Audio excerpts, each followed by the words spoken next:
Elevated కారిడార్లకు కేంద్రం అనుమతి ఇచ్చింది. హైదరాబాద్ కరీంనగర్ రాజీవ్ రహదారితో పాటు హైదరాబాద్ నాగ్పూర్ జాతీయ రహదారిపై ఎలివేటెడ్ కారిడార్ నిర్మాణానికి గ్రీన్ సిగ్నల్ ఇచ్చింది.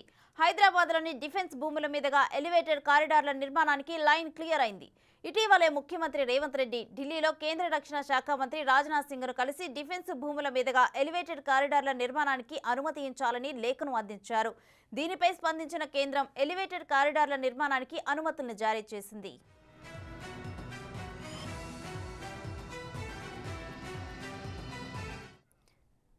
ఈ సందర్భంగా సీఎం రేవంత్, ప్రధాని మోడీ, రక్షణ మంత్రి రాజ్నాథ్ సింగ్ సహా రక్షణ శాఖ అధికారులకు కృతజ్ఞతలు తెలిపారు.